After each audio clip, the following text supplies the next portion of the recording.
Hi, and welcome to How You Grow Your Business with Kevin Willett. As you can see, I got my friend, the legendary Bobby G, with us from Premium Recovery Experts. Good morning, my friend. How you doing? I'm doing awesome, brother. Thanks for having me on, man. I appreciate it. You're welcome, brother. So, before we start talking about Premium Recovery Experts, tell us a little bit about yourself. Yeah, sure. So I was originally born in Long Island, and then my family migrated to Staten Island when I was a little guy, and I've been here ever since. Always been interested in business, something I've always been interested as a kid. Hockey was my other interest, but unfortunately, I lacked the talent to become a professional hockey player, so I had to take the route to going into business, which I thoroughly enjoy. And I spent 20 years with the same company in corporate sales, selling office equipment, copiers, printers, document management software type of stuff. And after a while, I kind of wanted to make a transition because, as much as I enjoyed the company I worked for and helping clients, it really wasn't very rewarding. Companies pay good money for these machines. They break all the time. This happens, that happens. So I spent half the day solving problems. And it just, like I said, it really just wasn't rewarding. So at some point, I knew I wanted to make a jump and start my own business. And I promised that whatever business I started, it would have a positive impact for companies and make a difference. So in that case, the things that I do make an impact to their bottom line and and some of the impacts to their employees as well. So it's all positive. So it's kind of a reverse role of selling things that cost money, and now I offer two things that don't cost anything, and they help increase profits for companies.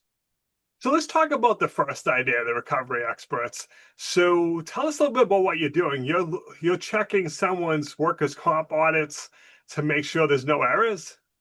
Is that what Yeah, you're it's exactly it. Essentially, we're auditing the audit. So companies who have higher risk, so your construction, your trades, manufacturers, distributors, social service, human service, nonprofits, hospitality, so on and so forth. Folks that have labor-based industries tend to pay a lot of money for workers' comp because, hey, listen, they're at risk, right? So what we do is we review their past 7 years audits. So every year, these companies go through an annual audit with their workers' comp insurance carrier.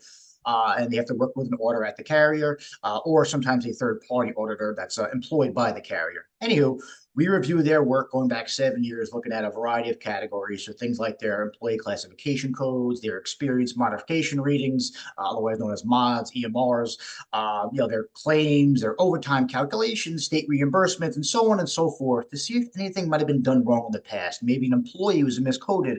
Maybe their experience rating was calculated improperly and it's a higher number than it should be. And by reviewing these areas, we identify mistakes. And if we point out a mistake, we provide the supporting documentation for what it should be corrected to. The client submits to the carrier. The carrier reviews and says, you know what? You're right. We screwed up. We owe the client 20 grand, 30 grand, 40 grand, whatever, 100 grand, whatever it may be. And the client receives a check or a reimbursement, I'm sorry, or a credit from the carrier based upon the corrections. We take a fee from that, but we don't take any fees. The client doesn't get anything out of it. But I would say 75 to 80% of the time, we're able to find something in the past audits that was done improperly that can get the client a refund. And depending how far back it was, it may actually save the client money on future premiums going forward, which is just extra gravy. Bobby? So 75 to 80% of the time there's an error? Yes. I mean, if you Wow. think about it, my entire business exists to find mistakes. But that's how common it is because, a lot of times these big carriers use third-party auditors. A lot of them now do the audits by Zoom or by phone. But unfortunately, when you do that, you don't get a real feel for the business. You don't understand really what's going on. So oftentimes you're going to make a mistake somewhere. And it's not that they don't do it on purpose, but because there's so many nuances to the rules, the states, and all these various things with workers' comp, it's just very common that an error is made somewhere.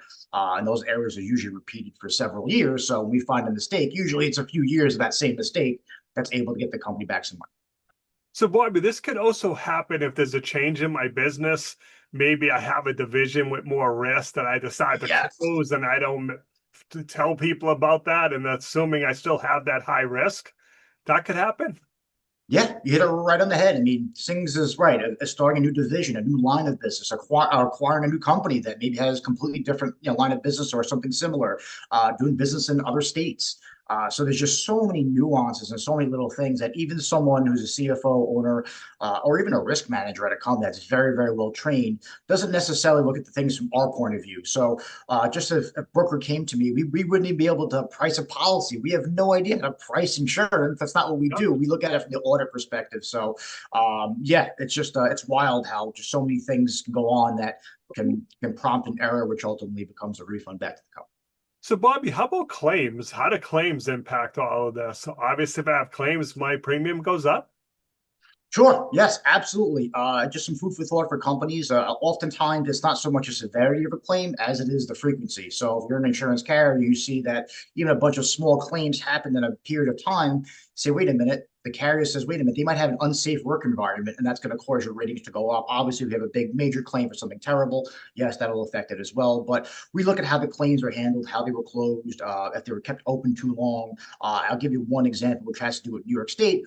We had worked with a company, and there's a New York State law where if there's one incident but multiple claims for that incident, only two people that have made a claim can be on the loss runs for that incident. Well, in this particular case, they had three employees that were on the claim, which is wrong. So we had that corrected and had one of the employees removed off the claim, which ultimately led to a refund back to the client, and it lowered their rating a bit. So it's just those types of things. But even if a company has no claims at all, it doesn't matter. There's so many areas for us to review that it's worth a shot, and it's risk free, and we literally do all the work. So the client invests very little time. I'm talking maybe 45 minutes spread out over a few months, which is very, very light lift.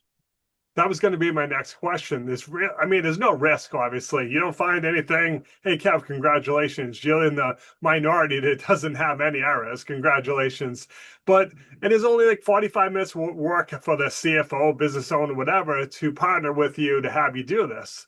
How do you justify not doing it? If it's 45 minutes and I could save potentially thousands of dollars, I don't care how valuable your time is. That's a winning idea to me, right? Yeah, I agree. Listen, I agree. Luckily, not too many folks say no, but I think there's a lot of misconceptions, right? People do think that they have to spend a lot of time to work with us, which it's really not the case. Our process is really designed to be hands off so that people that are super busy doesn't have to be another project on their plate, more things for them to do. And I think too, sometimes people are afraid about ruffling the feathers with the insurance carrier. Oh my God, they're going to drop me. They're going to increase my rates. They're going to be upset about this. I'm like, these people make tons of money from you. You're their client as well. And we're ultimately identifying their mistakes. So, by pointing out their mistakes, things that they have made, we've never had a client that's gotten an increase, and we've never had a client that's been dropped by their carrier. And there's also the flip side, there is a very rare instance where we do find calculations that are in their favor. And we stop our work. We tell the client, hey, listen, this, and this is actually causing you to pay less than you should. If the carrier does spot that, your premiums are going to go up. We're done here. We're not touching anything. So we do spot them that it is in their favor, like Monopoly, right? Bank error in your favor. If we find some that's in their favor, we walk away. Yep. No, all kidding aside, that's important to know because all of a sudden they does get caught in the next audit and you get a higher premium and you're calling, yelling, and they're like, well, if we're going to talk about this, Bob, you're supposed to be paying that higher premium for the last 5 years. Do you want to send me a check for the difference? Obviously not and stuff. So, Bobby, what's the best way for people to reach out to if they want to learn more, my friend? Absolutely, via email, via cell. My email is Bobby G, Bobby, the letter G, at premiumrecoveryexperts.com, or they can reach me on my cell, which is 347 739 1773. It's absolutely worth a look. You have absolutely nothing to lose, only to gain. And it's an area that so many folks just don't even know you can review for potential refunds that can help your bottom line and ultimately increase your profits going forward. Awesome, Bobby. I appreciate you taking a few minutes to call on the show. And as always, thanks for being my friend. Thank you, sir. Appreciate it.